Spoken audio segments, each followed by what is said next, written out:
Il y a très longtemps, bien avant que les nations ne tracent leurs frontières, la terre était parcourue par des lignes invisibles, des routes d'écume, de vent, d'étoiles.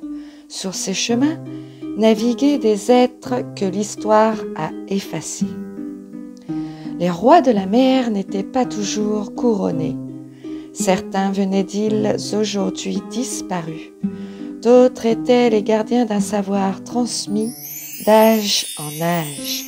Tous possédaient des cartes, pas seulement pour se diriger, mais pour se souvenir. Ces cartes ne montraient pas que des terres, elles révélaient des axes d'énergie, des mémoires cristallisées dans les océans, des points de passage entre les mondes. Aujourd'hui, on les appelle anomalies ou erreurs de projection ou encore mythes géographiques. Et pourtant, si ces cartes étaient les vestiges d'un ancien langage, une géographie sacrée camouflée sous l'apparence d'une navigation, un code laissé pour ceux qui sauraient encore lire entre les lignes. Voici l'épisode 1, les cartes des anciens rois de la mer, à la croisée de la mémoire planétaire, des routes stellaires et des savoirs oubliés.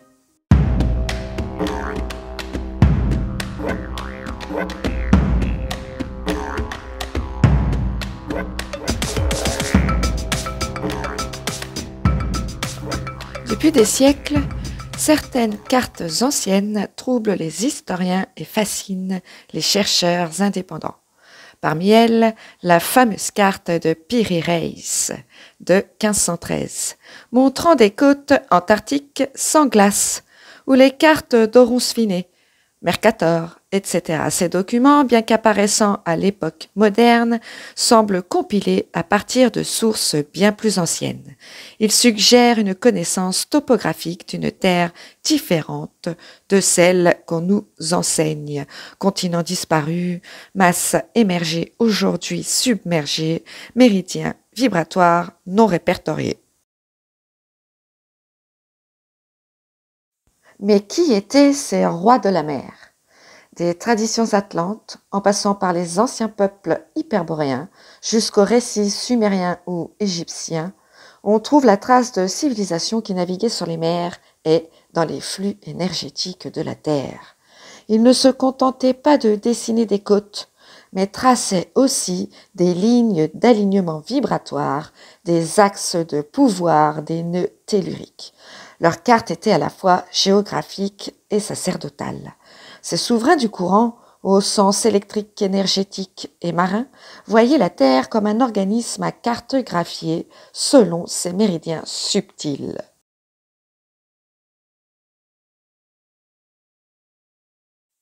Après les grands cataclysmes, déluges, glaciations, basculements d'axes, une partie de ces connaissances a été perdue, fragmentée ou volontairement occultée. Certaines cartes ont été cachées dans des bibliothèques interdites comme celle du Vatican. D'autres ont été falsifiées ou réinterprétées à des fins politiques. Mais aujourd'hui, des fragments réapparaissent. Des chercheurs croisent la cartographie antique avec la géobiologie, les données satellites ou les textes anciens révélant les contours d'une grille vibratoire primordiale. L'océan, quant à lui, conserve sous ses eaux des bibliothèques fossiles. L'Atlantide, Mu, la Lémurie ne sont peut-être pas des mythes, mais des balises sur une carte oubliée. Et si les cartes n'étaient pas seulement extérieures?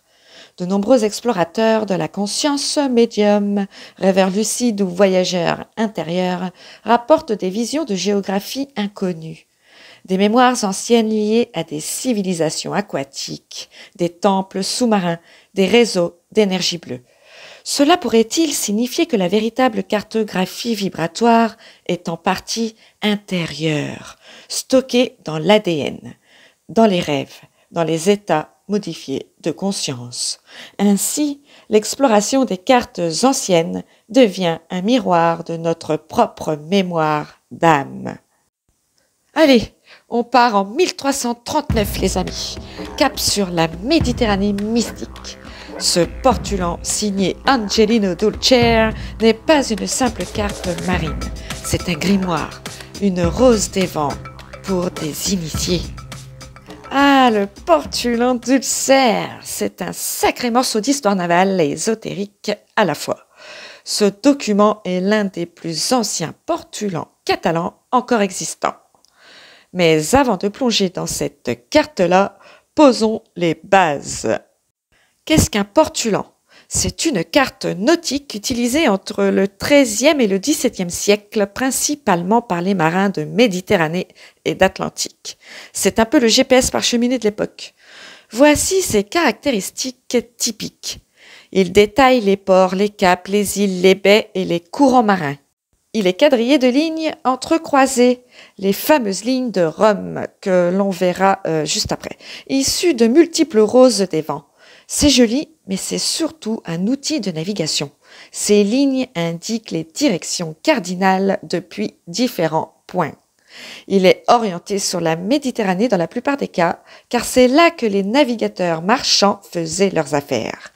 On peut dire que le portulan est à la fois une carte pragmatique et un artefact d'art géographique, souvent orné de symboles, de créatures marines et de détails politiques tels que des drapeaux, des blasons. Que sont les lignes de Rhumb? Ce sont des compagnes fidèles des portulans et l'un des secrets les mieux gardés des navigateurs de l'époque. Voici une définition simple et claire. Une ligne de Rhumb, c'est une ligne qui coupe tous les méridiens, ligne de longitude, sous le même angle constant.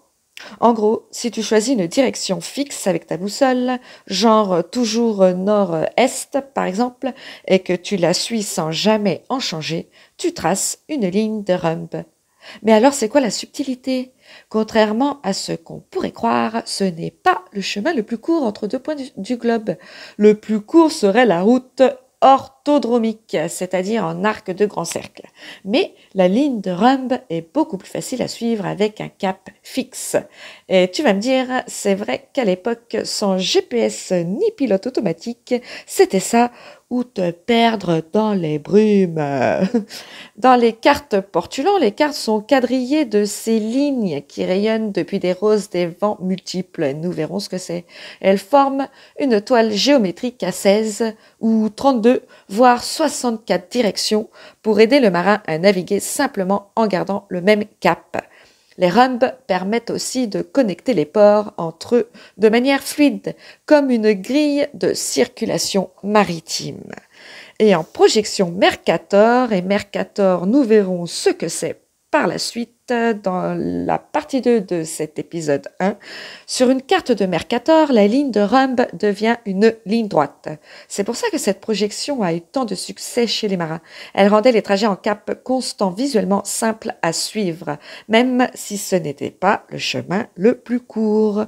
Et pour la petite note vibratoire, si on pousse un peu l'imaginaire, ces lignes de Rhumb pourraient être vues comme des vecteurs énergétiques ou directionnels, des lignes d'intention traçant des axes mentaux ou spirituels sur la carte. Un marin des temps anciens, initié à la géométrie sacrée, aurait pu y voir plus qu'un itinéraire, une orientation intérieure. Bon, revenons maintenant à notre portulan de Dulcère de 1339. C'est une extension géographique en fait hyper audacieuse. Ce portulan n'est pas limité à la Méditerranée. Il s'étend à une grande partie de l'Atlantique, représentant une portion importante de l'Europe, de l'Afrique et même une zone qui pourrait rappeler les îles Canaries, voire les Açores, soit des territoires qui seront officiellement redécouverts plus tard. Et on peut y voir des détails étrangement modernes. Comme d'autres cartes du genre, celle de Dulcère pose la question. Comment ont-ils fait pour dessiner tout ça avec si peu de moyens techniques? Il y a bien un savoir accumulé là-dessous, et possiblement des sources beaucoup plus anciennes que ce que l'on peut bien l'admettre. Et puis, y voir aussi une touche de légende géographique. Certaines terres lointaines représentées dans les marges du portulan, avec leur inscription, évoquent des îles mythiques. Des éléments de folklore marin ou de traditions anciennes y sont peut-être cryptés, surtout pour ceux qui lisent entre les lignes ou entre les rames, mort de rire. Et si on va un cran plus loin, le portulan de Dulcer pourrait être vu comme un fragment d'un réseau cartographique global plus ancien, issu de civilisations disparues ayant déjà arpenté la planète. La grille des lignes pourrait correspondre à des axes énergétiques ou telluriques, voire une tentative de cartographier les réseaux vibratoires planétaires avant l'heure. Ce document, comme les autres portulans majeurs, pourrait n'être que la copie voilée d'une science plus ancienne, conservée dans des cercles de navigateurs initiés. Incroyable, hein, quand même. Allez, on met le cap droit sur la mystérieuse carte de Zeno. Entre récits d'explorateurs nordiques et îles énigmatiques de l'Atlantique, on entre ici dans un brouillard cartographique fascinant. Ah là là, la carte de Zeno, c'est un autre ovni cartographique. Mais attention, hein, pas celle de 1830, hein. La vraie carte des frères Zeno date du XIVe siècle et elle a été réimprimée et popularisée en 1558 par un descendant un peu trop enthousiaste, Niccolò Zeno le Jeune. En 1830, ce serait plutôt une republication tardive ou une rediffusion dans un recueil. Bref, retour en 1380, cap vers le nord mystique. La carte des frères Zeno représente, écoute bien, des îles tant imaginaires que réelles du nord de l'Atlantique, telles que Islande, Groenland, Shetland, que l'on connaît, mais aussi des lieux mystérieux comme Friesland, Icaria, Estotiland, Drogeo, et elle représente aussi une région boréale cartographiée avec un degré de détail étonnant pour l'époque. Et puis des routes maritimes, des récits d'exploration et des références à des civilisations inconnues. Ouh! Elle est supposée avoir été dessinée à partir des journaux de deux frères vénitiens, Niccolò et Antonio Zeno, qui auraient navigué jusqu'au nord de l'Atlantique bien avant Christophe Colomb. Donc, certains disent même qu'ils auraient atteint l'Amérique du Nord sous un autre nom.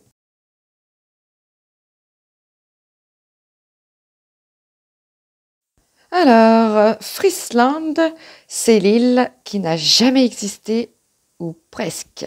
On retrouve Friesland sur plein de cartes anciennes, mais elle n'existe pas géographiquement. Pour certains, c'est une invention. Pour d'autres, c'est une terre disparue. Coucou l'Atlantide, ou peut-être une île submergée post-glaciaire, va savoir, ou une confusion délibérément maintenue par des ordres secrets. Ces terres à l'ouest du Groenland ressemblent furieusement à la côte canadienne et nord-américaine. Ça pose évidemment la question, des Européens connaissaient-ils déjà ces terres bien avant 1492 ? Certaines coordonnées et descriptions de la carte nous laissent penser qu'elle s'appuie sur des calculs très précis, peut-être même des observations étoilées, dignes de civilisations navigantes anciennes. Peut-être des Phéniciens, des Templiers, des Atlantes. La carte des Zénos pourrait être une stéganographie géographique. Alors, stéganographie, c'est une technique pour dissimuler une information et même à la vue de tous, ça ne suscitera aucun soupçon. Seul le destinataire légitime verra qu'il y a là une information pour lui seul. Voilà. Donc la stéganographie géographique dissimulant des routes secrètes, énergétiques ou physiques. Elle pourrait être aussi, cette carte, une trace des voyages d'une fraternité navigante initiée, gardienne de connaissances atlantiques, explorant les anciens centres vibratoires du Nord, et aussi une projection d'un monde caché, où chaque île correspondrait à un archétype énergétique ou une étape initiatique. Par exemple, Friesland serait la confusion, Estotilende serait la connaissance perdue et Drogeo un monde oublié. On quitte les brumes du Nord pour plonger dans l'élégance énigmatique de la carte vénitienne de 1484. Un chef-d'œuvre où l'art de Venise s'entrelace avec les secrets du monde connus et inconnus. Cette carte mérite qu'on l'exhume des coffres à parchemin secret. Elle est précieuse parce qu'elle fait la jonction entre deux mondes, celui des navigateurs concrets, les portulans ultra-fonctionnels, et celui des cosmovisions médiévales, plus symboliques, souvent influencées par l'astrologie, l'alchimie et les traditions grecques ou arabes. Et le système des 12 vents en est un parfait exemple. Bien avant nos compas modernes à 360 degrés, les anciens marins et géographes utilisaient les vents comme point de repère. À l'origine, on partait sur un modèle à 4 vents principaux, nord, sud, est, ouest. Puis on a étoffé jusqu'à 8, puis 12 et même 32 vents à la Renaissance. Les 12 vents médiévaux étaient à la fois direction de navigation, entités symboliques souvent liées à des dieux, des éléments ou des astres, et parfois personnifiés comme des souffles vivants, influençant les voyages et les climats. Les noms venaient du latin, du grec, parfois de l'arabe. On retrouve par exemple, et t'as déjà entendu, Tramontane pour le nord, Levant pour l'est, Sirocco pour le sud-est, Ponent pour l'ouest, le Mistral, Grécal, Libeccio, etc. Sur les cartes, ces vents étaient placés en étoiles, souvent une rose à 12 branches, et reliés par des lignes de rhumbe pour guider les navigateurs. Une boussole, mais vivante. C'est une carte entre deux âges. Elle conserve la logique des portulans, avec lignes de navigation et détails côtiers précis, mais elle intègre aussi une cosmologie médiévale avec ses 12 vents orientant le monde. Ce mélange nous montre une transition. On ne cartographie plus seulement la mer, mais l'univers navigable. Et ce serait peut-être éventuellement une géographie énergétique. Certains chercheurs voient dans cette rose des vents non seulement un outil de navigation, mais aussi une tentative de cartographier des flux invisibles, une météorologie sacrée ou magnétique, où chaque vent pourrait correspondre à une fréquence vibratoire, à une influence planétaire, voire à une porte directionnelle. Ou bien si c'était une carte codée. Certains détails ornementaux, comme les blasons, les figures, créatures mythiques, pourraient être lus comme des repères stégano-symboliques, dissimulant des savoirs plus anciens, en fait, route initiatique, axe tellurique ou correspondance alchimique. Imagine cette carte comme une table d'activation directionnelle, où chaque vent serait un vecteur d'ouverture de conscience. Se diriger vers le ponant, c'est aller vers la dissolution. Vers le levant, c'est vers la renaissance. Au nord, c'est l'ancrage. Au sud, la transmutation. Maintenant, très cher, cap sur Claude Ptolémée, le grand cartographe d'Alexandrie. Qui n'a jamais entendu ce nom, franchement? L'homme qui, sans Google Earth ni boussole magnétique, a réussi à poser les bases de la cartographie occidentale pendant plus de 1400 ans. Wow! Alors là, on entre dans du lourd cosmographique, façon vieux parchemin qui sent le soufre et l'encre au fer. Les cartes de Claude Ptolémée, ce bon vieux géographe gréco-égyptien du IIe siècle, ont été réintroduites en Europe au XVe siècle grâce aux savants arabes et byzantins, et leur contenu est franchement très intriguant, surtout quand on les regarde avec une loupe post-cataclysmique. L'un des pères de la géographie occidentale avec sa fameuse œuvre Géographia. Il y compile tout le savoir antique connu à son époque.